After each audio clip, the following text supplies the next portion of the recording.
What's up guys, Shawnthebro here, and today we're going to be going over the Super Smash Brothers tutorial, walking animations, and jumping animations. So, we did a similar episode for the fighting game tutorial, but for two reasons this one's different. First of all, the way we're going to be implementing jump and walking is actually going to be a little bit different than how we did in the fighting game tutorial. Similar, but different, because our functionality is going to be a little bit different. For example, in the fighting game tutorial, when we jump, we want a directional jump. Like jumping up and to the right it kind of locks in where your jump is going to go to. In this, you should be able to jump and have some control over your character afterward. So that's going to change the way we set that up. Also, it's going to be a bit different because the way we are going to be handling falling is going to be slightly different from the way jump end was working. Plus, we don't want to actually have to go between different tutorial series to have a complete game. That's just weird. But I did want to point out the differences. So yeah, today we'll be going over walking animations. Like you can see, this guy is walking, and you can see that they all do the same because we're applying it to the anim BP. So every character that can walk will have these animations. Be able to jump. We'll still have our jump attack, but if we hit the ground while the jump attack is in progress, then we end the jump attack instantly, so it's not able to complete. And if we are able to finish it, which to do that, I'll have to get up here. Okay, so you can see if I jump, oops, when I finish it, then I can still go back to my regular state. Okay, this warning, again, this is still here from the HUD stuff, or the widget stuff. We'll fix that eventually. I meant to fix it this week, but just kind of totally different from this episode, so we'll do it when we do the multiplayer menu episode, which will be coming out pretty soon. I want to focus on that sooner rather than later, since we already have the character select screen up and working, but at the same time, I still wanted to get some actual gameplay elements in so people could continue to develop their game. Walking and jumping. In this tutorial, we are not going to be going over any code. We don't need any code. We just need to deal with the animation blueprint and our actual animations. Now, if you remember, the mannequin character we have is, in fact, a Mixamo character. If you have not imported a character of your own and you're still using the default mannequin, then go ahead and look at this video in the top right corner, in this iCard, about how to import characters and animations from Mixamo.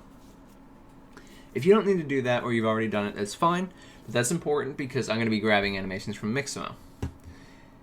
So, just like we did for all of our attacks and stuff, we're also going to want a movement and jump animation. Now, just to show you guys, so I know sometimes I change some things with the structure off camera, and I want to kind of show you what I've done. So, in this animations folder which we had, I've separated the characters because I might add Warrock. If you're familiar with Warrock, he is this guy right here. Cool little crazy eye guy.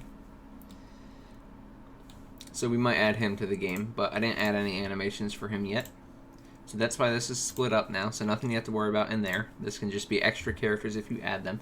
But I've called the mannequin the skin guy, not the Unreal mannequin. This mannequin is actually different. So I'll show you, but I've broken him up and called him default character and broken up the blueprints and assets.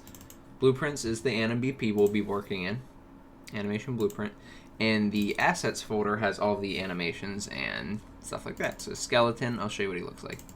He's this guy.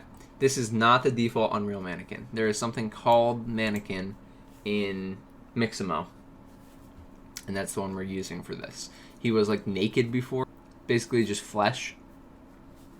So at that point, we added different materials to him. Right now he's got a door material on him just to have something else so he doesn't look naked.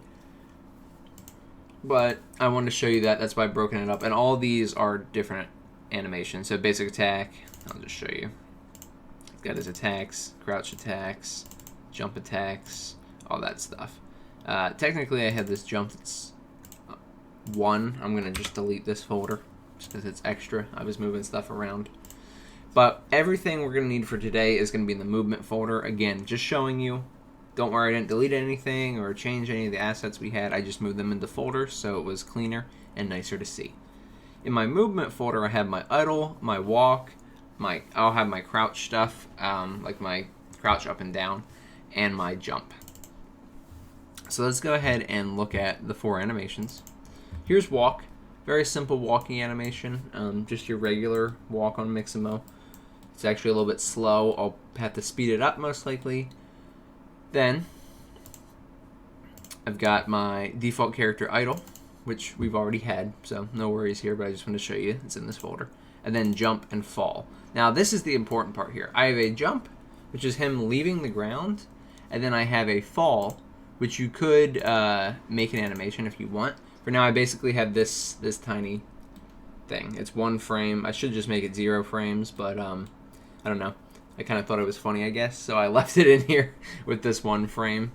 And this is the fall, but basically your fall is what you want to be playing while your character is no longer rising, when they're ready to fall and hit the ground, when they can no longer jump again, stuff like that. So in this case, this is like once you've used all your jumps in Smash Brothers and you're just falling, but you can still attack and stuff, right? As long as you haven't done your up B, your recovery attack. So we'll get into that stuff later, but the point is we need 2 states for jumping, or we need at least 1 state and be able to stop at the very last frame of your jump. Okay, so now the animation blueprint, which you should already have if you've been following the series. If you have not, no worries. Here's episode 1 if you want to catch up. We're relatively far into the series. I think this is episode 8 or 9, maybe even a little bit higher. But, yeah. Far enough that you might want to catch up. Okay, so if you go into your default AnimBP that you made, and this is the one for our Mixamo mannequin. There's a few things I want to change here right off the bat. So first of all, I called this animation speed, and this is in the blueprint update animation. This is not really what we wrote. This is what came with the Unreal mannequin AnimBP. And you remember I moved everything together, made it a little bit cleaner. Well, this variable called speed, I changed to animation speed, but that's not really what we want to use here. This is actually like a movement speed. Technically, it can work with animation speed, but it was a bad naming convention. So I'm going to rename mine just so you know where it come from. So I'm going to call it movement speed instead of animation speed, first of all. Compile and save that. Then we're going to go ahead and keep everything else the same. Okay, that stuff's all good. But we're going to go into our state machine. Now the state machine is where the magic happens. I've added a few states here that we're actually not going to cover today. So the basic crouch attack won't be going to idle, and idle won't be going to it. That's what these warnings are down below here. So let's go ahead and add our jump state, falling state, and our basic jump attack state. If you've been following the series, you already have a basic jump attack state, but you won't have it coming from jump or from falling. It'll just come from idle. So right click, hit add state, add your 3 states or 2 states, whatever you need. Now, idle can go to jump. Jump can go to basic jump attack and falling can go to basic jump attack and idle. Basic jump attack can go to falling and idle. Okay. So for idle to jump, all we basically need to do is check if the player is off the ground. So is in air. This is a boolean we set in the event graph. Basically, we grab the pawn owner, get the movement component, check if they're falling, and the result is we return is in air. So if they are falling, they are in the air. If they're not falling, they're not in the air. Simple enough. But using the is in air variable, so basically anytime we're not on the ground, then we can call the jump animation. Now this won't entirely work because if you get hit up off the ground, we don't want to go into the jump state. We want to go into the damage state, into the falling state afterward. However, if you do this, we can go ahead and set up priority order when we get there, and you'll see that this won't become an issue. So for now, is in air is just fine. We will want to add an input for jumping and stick to that and check for that input to make sure we have jumped or something along those lines once we get into that. But we can still check is in air, and we can also, again, set priority order to eliminate any issues that would pop up with that. So keep that in mind, but this is fine for now. Basically, anytime we're in the air, go to jump. Then We can go to basic jump attack, which is the state we already had, which is this great sword jump attack. Okay. We can go to this attack if we've pressed the basic attack button. So our basic attack in my case is Q. If I'm in the air and I press Q, I want to do my basic air attack. So this is my regular attack. This is my basic jump attack. You can see I'm in the bottom left. Basic jump attack. And then from there, he should be able to go into the falling state. Or if we don't use an attack because you can just jump without attacking, then we also want to go to the falling state when we're finished. So the falling state, remember, is this guy. He's only got a few frames to him, like 1 frame specifically. And he's basically just a placeholder to have something there so that we can keep him in a default state. So from jump to falling, it's as simple as going into it, checking if time remaining on the default character jump, so our jump animation, is less than or equal to 0. So this animation right here in jump is default character jump. Now, you can do something called time remaining in your state machine. So if you right click and type time remaining, default character jump, this one right here. So time remaining, and then it'll have your animation names that it can come from. And usually this is only either shared transitions that are connected to this or transitions that can go to the state you're currently in. So for example, jump to falling, we can either get it from the jump to falling state, right? Because we're going jump to falling is this transition. So if I go to time remaining, the only one we'll be able to access is the default character jump animation. However, if I go from the basic jump attack to falling and I hit time remaining, great sword jump attack, then we can go ahead and use this. Now, I'm going to put this here. You don't have to do this. I'm going to show you why I'm doing this. So this can be a nice safeguard anytime you're having issues with animations. Like, how should I make this work? Like, I don't know how I want to make this work. I don't know how I want to transition these nodes when this is done. You can always do this logic. Now, you could see before, I didn't have this in here and it was working fine. Also, I had this automatic rule based on sequence player and state checkbox checked here. So what would happen is, as soon as this animation was done, the basic jump attack, it would instantly go into falling, which is fine. That's a perfectly good method. If you want more rules than that, though, you might want to set up something in the transition rule. So we can uncheck the automatic rule based. Then we can go into the transition and do this logic. Basically, once this animation is finished, time remaining is in seconds. It's how much time is remaining on this animation before it completes. So if the Great Sword Jump Attack finishes, less than 0.0 seconds of the animation is relevant, then go ahead and enter the falling transition. And here you go. You can see it in action.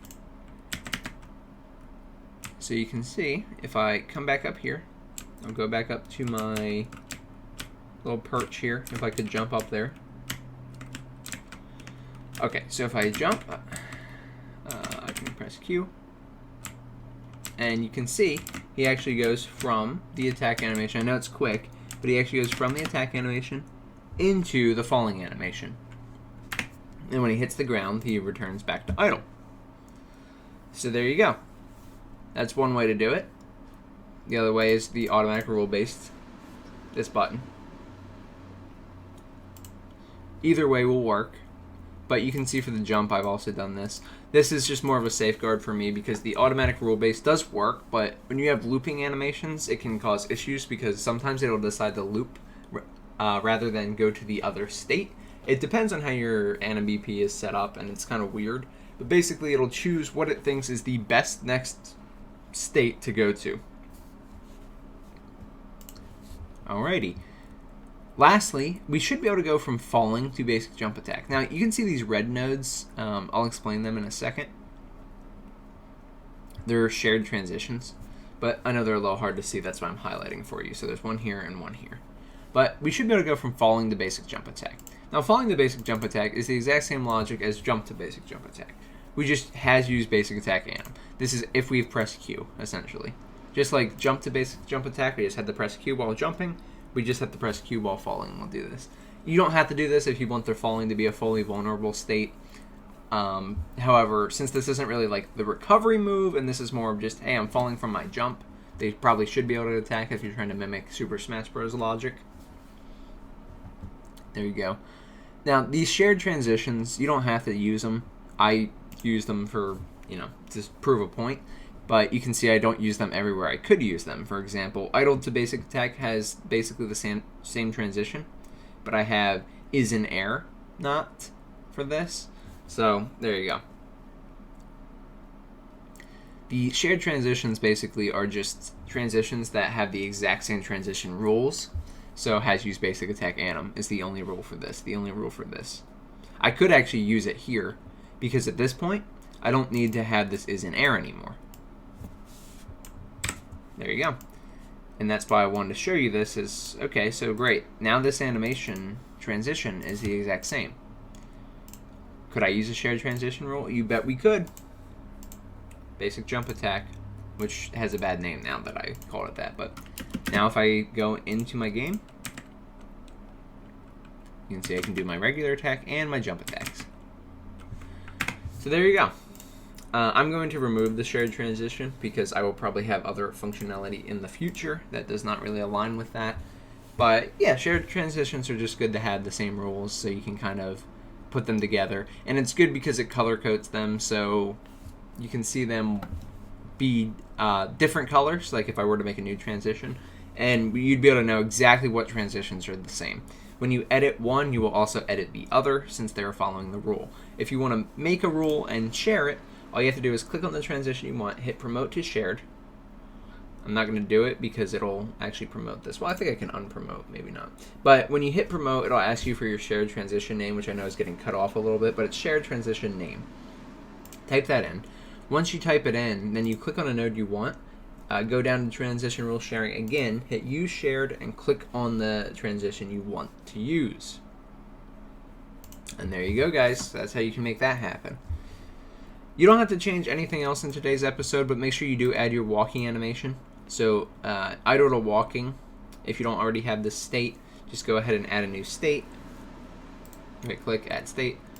Then from idle to walking and walking to idle. So for idle to walking, we're going to check if our movement speed is greater than a certain value.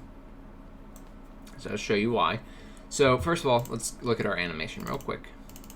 Now, my walking was very, very slow. So I did speed it up originally to about 3 or so. I'm going to probably keep it around 2. I just forgot to change it back at the start of this episode. But that way, if you change the play rate here, you can change how fast the animation plays. So if I do this, he's a little bit faster now. Just more in line with how fast he's walking, so that's pretty good. From idle to walking, we're going to do something called movement speed, and then we're going to check if it's greater than or equal to 0.05. Now, this value is not really that important. You want to keep it on the lower side because this is how much movement speed you need before you start the walking animation. Basically, as soon as you press the button, you should start it. So I should probably make this more like 0.01. Either way. But why we're doing this instead of just putting it at 0, you could just put it at 0, but technically you can move with a movement speed less than this. Like, it is a float value, and it can be less than 0.1. So if I were to start this at, like, whatever. Let's say I started this, we'll make it drastic for the example, 0.5. Now when I play this game, it is hard to see, but you can feel it when you're playing. It's like, wait a second, he starts the transition, it's like a little bit after I press the button. He starts moving first. You can feel it. But if you make it a low number, like 0.01, then you can see, when I play the game, that it is instant. As soon as I press the button, he goes into his animation. So it's just more of a fluid thing. It just makes it feel like it's blended a little bit better.